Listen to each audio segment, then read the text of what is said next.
Happy to be reading today. Thank you, Chris, for doing this again. Today is Mayor Baba's sister's birthday, Monty. And happy birthday, Monty. I want to read something appropriate. This is from Meher Mera, third volume. And this is page 151. Baba said, "My sister Monty loves me very much. She doesn't worry about anything. She simply obeys me. From morning till night, she is working for Baba. She knows Baba is God and loves Baba as God."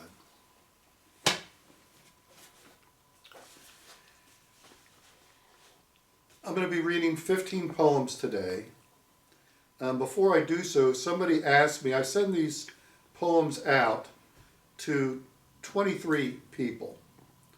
I send them out as soon as Anita has typed them up and I approve of it. I should say we, because Anita is intimately involved in not only typing it, but recently Anita has titled some of them for me. Which I enjoy. Somebody asked me, do you sit down with like an idea that you have? And what happens is that sometimes I wake up in the middle of the night, there'll be a line or two that just sort of comes to me. I'll get out of bed and I'll write the poem. I usually write it within 5 to 10 minutes. I think one of the reasons why so many of them happen at night or first thing in the morning is that the mind isn't active and, the spirit or whatever you want to call it can come through. I was reminded the other day of some lines from the prophet Khalil Gibran. He had a poem in there called Concerning or On Children. And he said, "Your children are not your children. They come through you, but not from you." And I feel that about my poetry. These just come through me. Somebody asked me, remember that poem you wrote a few days ago? I don't remember. I have to look it up. And today, I always do a read through the day you come, Chris, of the poems, and I had forgotten many of these poems, and I enjoyed reading them myself over again. And the first one that I'll read is titled "Ocean of Dreams," and when I read it, I was thinking, well, that seems to be a reoccurring theme in a lot of my poems: dreaming and dreams, and so I wanted to read a great discourse from Francis Brabazon's "Stay with God," and it's at the very back. It's at the very back. It's titled "Dreaming and Dreaming." It's a short discourse. When you sleep and dream, you experience association with people, speaking with them, and doing actions in relation to them. See all manner of objects in your surroundings and feel happiness or unhappiness in regard to them all. Where do all these people and objects come from? Not from outside yourself, but from within you. You create them for your own experiencing. And no one but you sees, knows about, and experiences what you are seeing, knowing, and experiencing. They exist only for you. In like manner, you are sitting in this room, seeing these other persons and the objects in the room. And in like manner, no one but you is seeing them and experiencing them. That is, seeing and experiencing them as you are seeing and experiencing them. They exist solely for you and have come from nowhere but from within you. You have created them for your experience of them.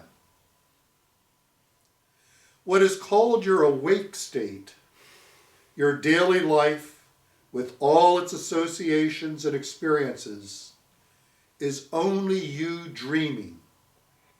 And in your dream, creating all the persons and objects in that dreaming for your experience of them. What is called your dreaming when asleep is but another dream within this dream. When you awake from your asleep dreaming into your awake dream, you know that the sleep dreaming was only a dream. When you awake from your awake dreaming, you will know that you are the sole creator of both the dreams and all the people, objects, and situations contained in them. That they existed only in you and were for no one but you, and were nothing but dream experiences of your own dreaming. And that you alone have real existence. When real light appears, this darkness, which you think is light, disappears.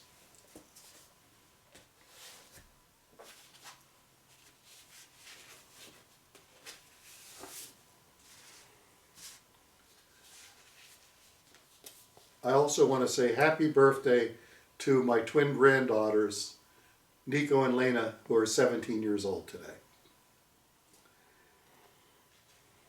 Ocean of Dreams. I am walking backwards, looking to see if I missed anything. Every signpost, an indication of where I might have been.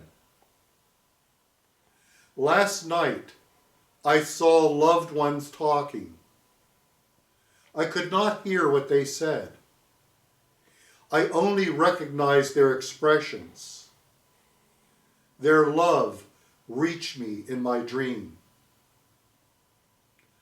I have grown tired of looking backwards, seeing the same sights again and again.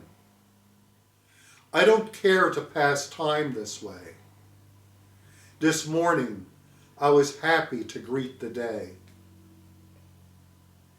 I am consuming myself, though none but my beloved can see. I had difficulty swallowing at first. How can you swallow what doesn't exist? I live near the ocean. I can hear the ocean calling. I can feel the waves forming. I know how to swim. I am swimming backwards. I have my beloved at my side. I will swim past everything and nothing. I will cross this ocean of dreams.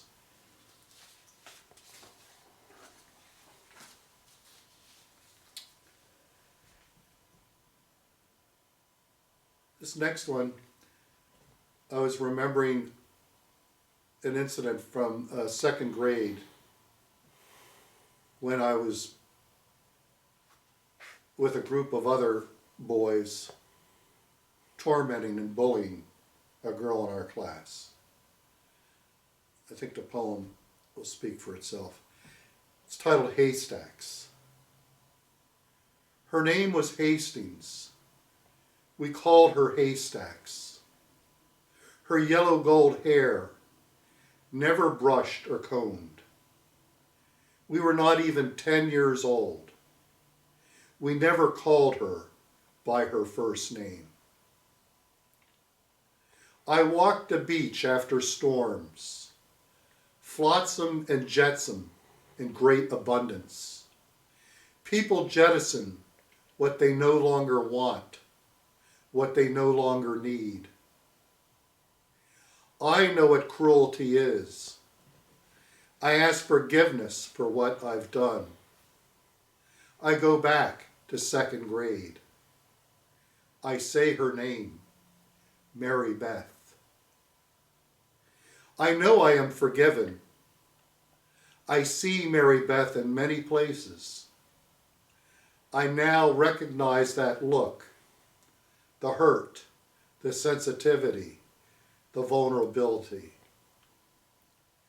I tell you everything that I've never told anyone else.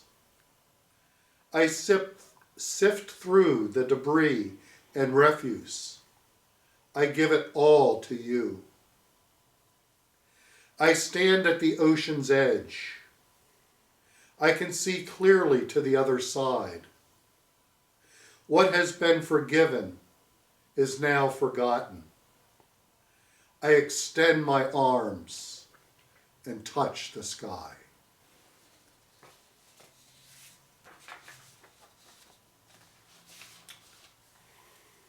I think I've used the image of yellow butterflies in other poems.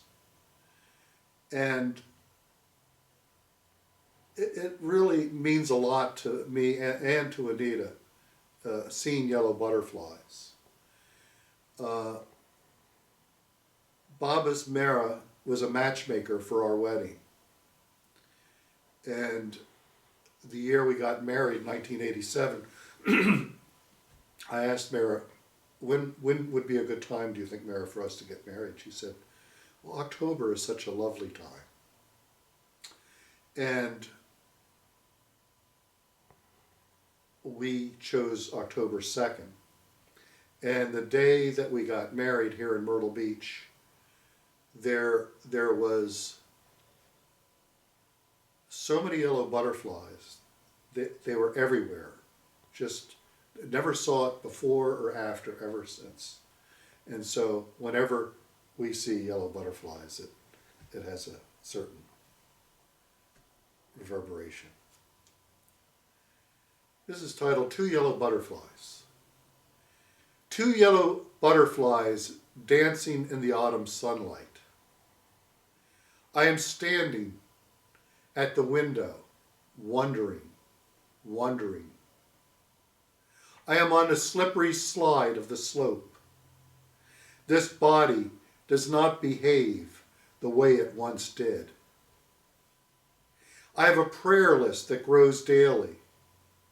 Before I sleep, I remember each one. I see their faces. I see them smiling. I imagine the best for them. I know you do this for your creation. After all, you have told us this, that everything works out for the best. My friends ask me if I worry about them. The sick and the dying, the housebound and hospitalized. I say no, that I don't worry. If worry is thinking, love is not thinking at all. It just is. I go outside to follow the butterflies. In this life, we never know where anything will take us. We never know which direction we will go. I catch a glimpse of yellow against the blue sky. My eyesight isn't what it once was. It doesn't matter much to me. You have revealed all I need to see.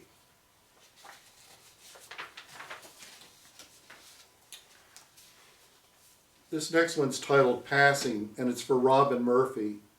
Robin Murphy was a great homeopath, teacher, educator, practitioner. Anita studied with him 40 years ago. And She hadn't seen him in many, many, many years. He came with his wife Jude, who's a naturopath. Robin also is a naturopath. In fact, for those who know Gil Alvarado, he went to naturopathic school with Gil.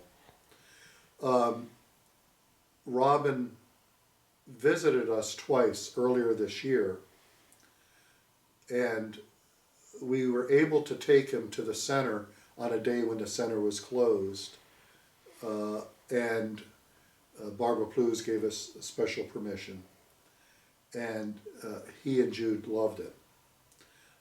We also took him to Brookgreen Gardens, which they thoroughly enjoyed. They liked Myrtle Beach so much they began looking at homes while they were here. Anyway, he passed recently, and this poem is for Robin Murphy. A number of Baba people, by the way, have used his books, his Materia Medica book. Bob Street in India, Mirabad, uses that book.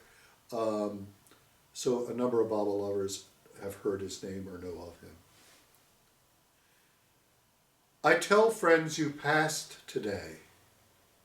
I have difficulty saying that word. I don't want to say the other words. Died is too harsh, too final. We say pass as if it's a marker, a delineation between here and there, a signpost for where we've been and where we are going. The last time I saw him, he was sitting a few feet from me. I remember his brown eyes. We talked all evening. In the hospital, he texted us, then asked us to call him on FaceTime. He told us they said he might die that night. All I could see were his big brown eyes. I prefer the word surrender. It allows for dignity. It suggests a letting go. Although I know you were a fighter. You fought for the sick, the ill, the lost. You were a gifted healer. You fought every fight. Your care and love remain with us.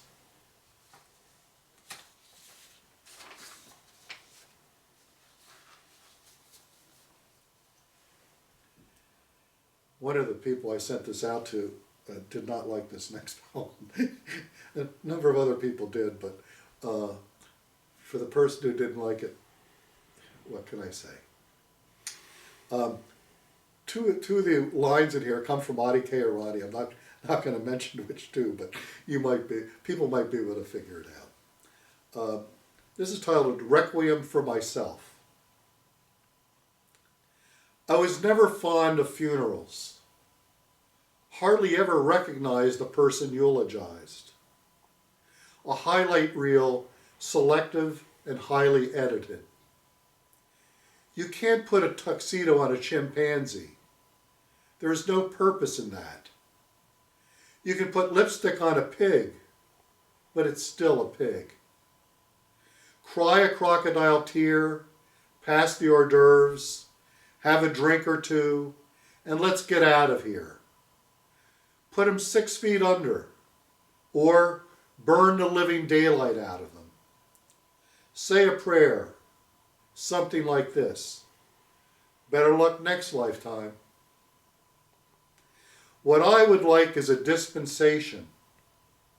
No fanfare, no hoopla, no recognition.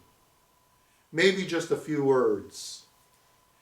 He came here to strive. He came here to try, to remember, to love, to serve, his master and beloved. This says it all. Requiem for myself.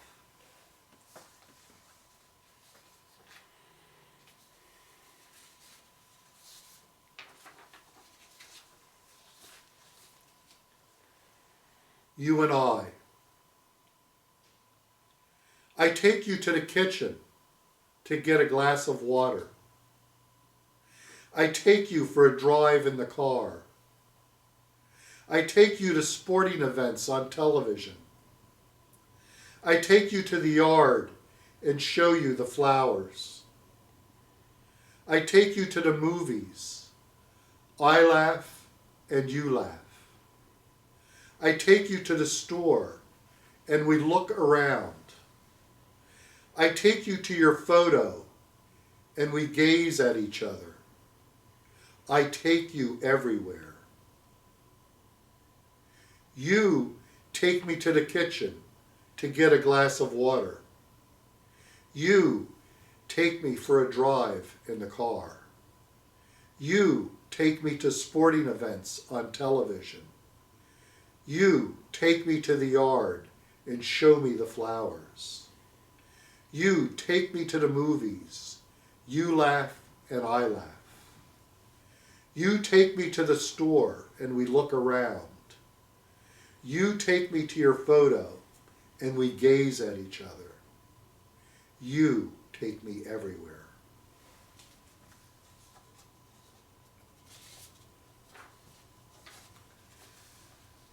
The victorious hand of God.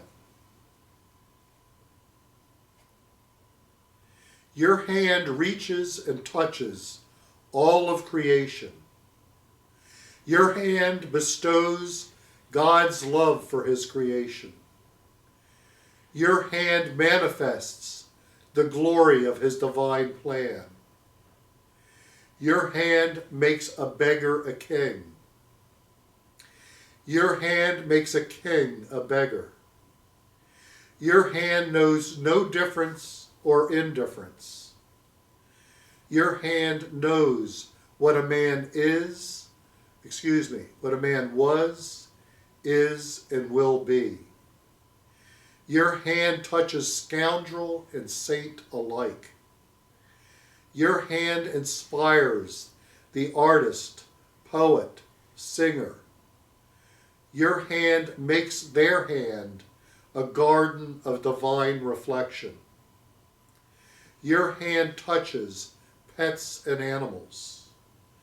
Your hand makes them dance with happiness. Your hand gives many promotions. Your hand reaches into and beyond light and darkness. Your hand knows no limits. Your hand preserves and protects all. Your hand contains unimaginable and immeasurable riches. Your hand caresses the lowest and the highest. Your hand is always open. Behold, the victorious hand of God.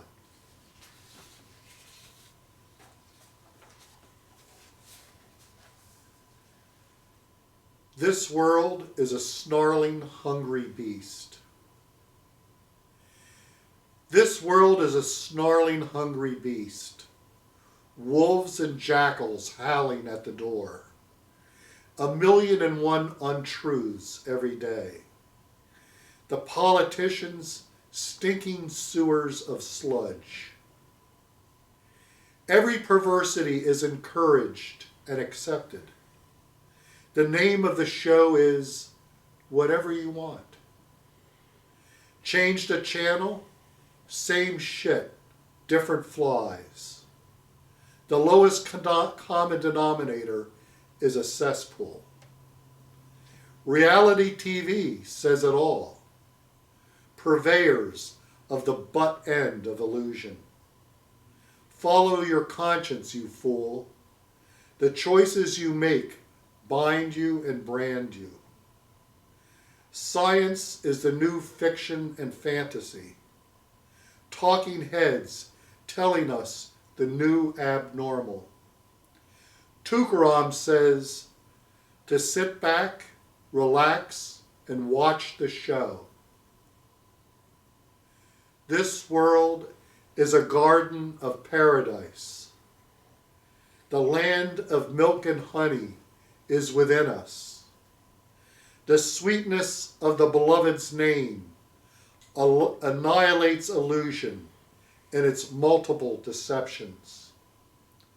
Take his name until there is nothing left of this world, just the milk and honey of his name. If we are fortunate, the beloved will draw the curtain on this show.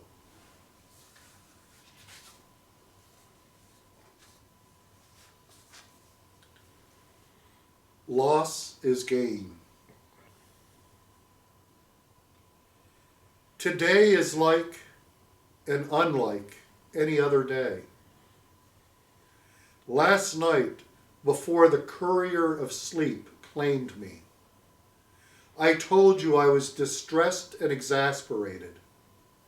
My efforts to please you as vacuous as the words that escape my mouth. This morning, your smile conveyed a message. Today, I will lose something. Tomorrow, I will lose something. The rest of my days, I will lose something. I will lose so much, I will lose myself.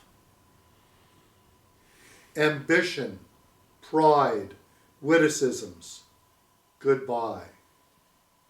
Expectations, assumptions, opinions, gone. Hopes, observations, notions, no more. Thinking, understanding, beliefs, poof. I will let go every achievement and attainment. I will let go every failure. I will lay before your feet all my longing, aching, and burning. I will realize them as the nothing into nothing they are. I will realize you as everything.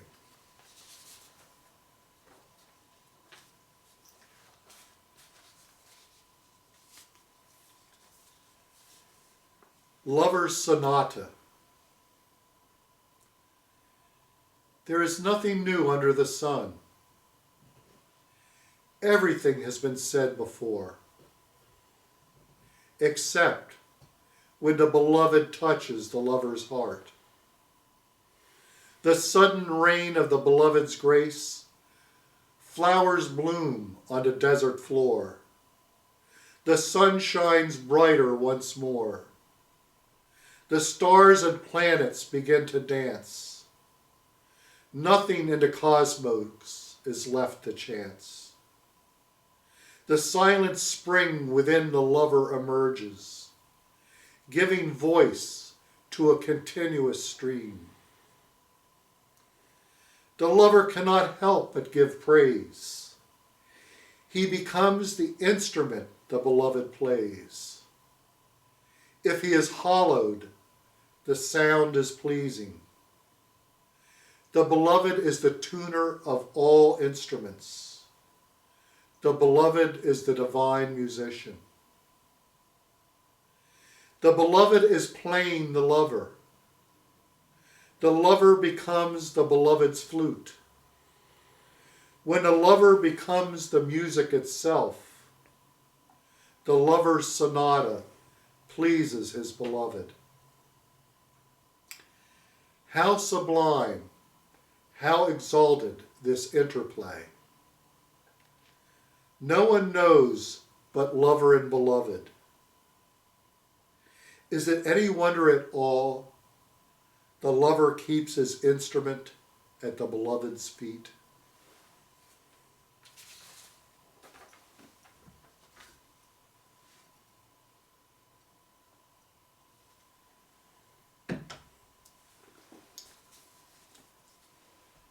This world is a hydra-headed monster. This world is a hydra-headed monster, each head screaming to attract attention. This world is a deadly poisonous snake, coiled and hissing and poised to strike. This world is a traveling circus. Clowns, carnies, tigers all around us. This world is an unmitigated, ongoing nightmare. Unending dream after unending dream. This world is an ever-menacing storm, the dark cloud hovering just above us. This world is a poorly constructed play. There is no beginning, middle, or end. This world is a daily newspaper. Murder, intrigue, cartoons, and crossword puzzles. This world is a diabolical thief. It has its maniacal hand in every pocket. This world is a puffed-up politician, an overblown balloon ready to pop. This world is a vast entertainment. It goes on and on and on. This world is a dream that keeps dreaming. The beloved is the soul awakener. This world is nothing into nothing. The beloved is always all and everything.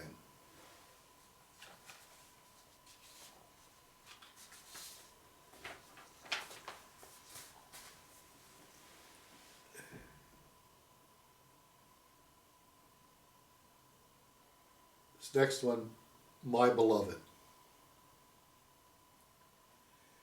I am a breeze that blows through my beloved's hair. I am a whisper that enters my beloved's ear. I am the fragrant rose that my beloved tends in his garden. I am the tear that falls on my beloved's shoulder. I am the nightingale that is struck silent at the sight of my beloved. I am the smile that beams like the sun at the touch of my beloved. I am the wayfarer that braves every storm to reach my beloved. My beloved is the way and the goal. He is my journey and my destination.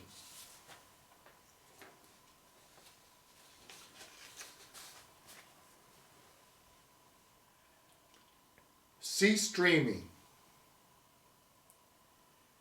Empty yourself of the world. Let it drain from you. Let it depart from you. Make this your duty and your work. You are leaving yourself. You are dwindling and diminishing. Fill yourself with the beloved. Let him pour himself into your cup. Cease dreaming about this and that. If you must dream, dream an opened window, the beloved looking in. If you must dream, imagine a door that is open, the beloved sitting with his back to you, turning his head to smile as you walk in. If you ever dream there is a wall between you, there is not. There never was.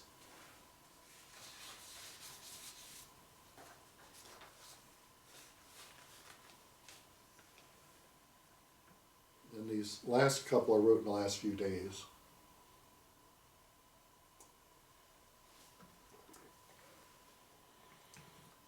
The joy of your heart. What a cruel and unexpected fate. I thought I had buried each and every one. Last night, the ghosts of heartbreak found me. They came knocking again at my door. I remember so clearly what you told me, that you had always known me, that we would always be together.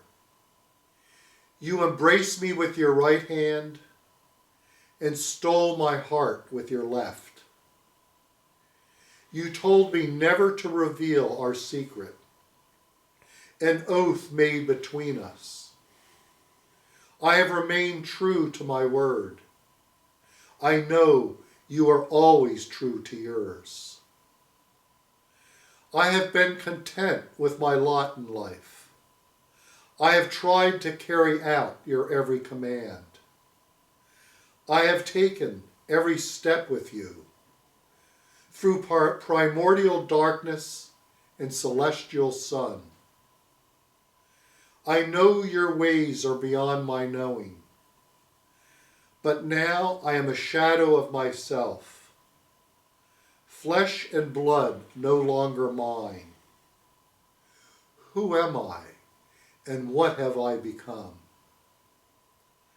Before the first light smiled this morning, after the false dawn departed, I remembered what you said.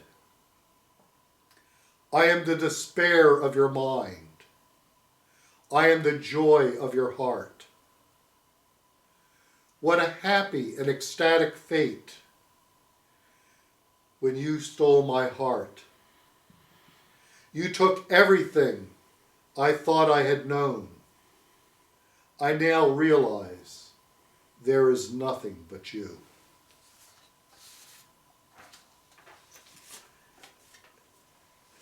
This next one, I'm just going to read this quote, which I keep on a table upstairs where Anita and I say prayers. And they also have this in the barn at the Maher Spiritual Center. Desire for nothing except desirelessness. Hope for nothing except to rise above all hopes. Want nothing, and you will have everything. So this last poem is titled When You Stop Wanting. Yesterday morning I was thinking about Kitty Davy, and I won't tell the circumstances of what happened.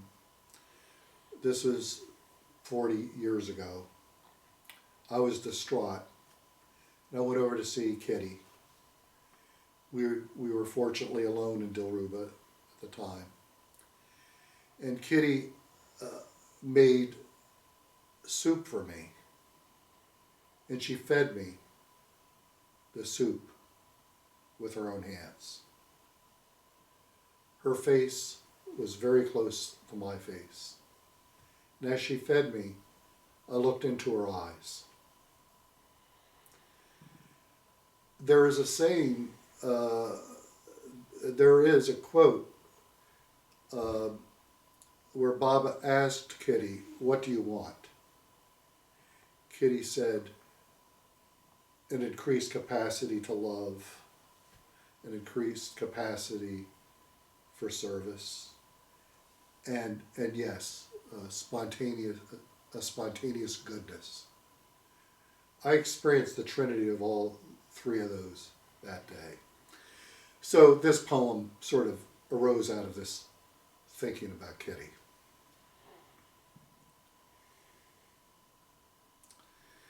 When you stop wanting.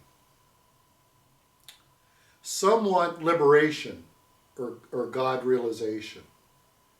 Some want power, knowledge, or bliss. Some want material advantages or social recognition. Most want what they should not have.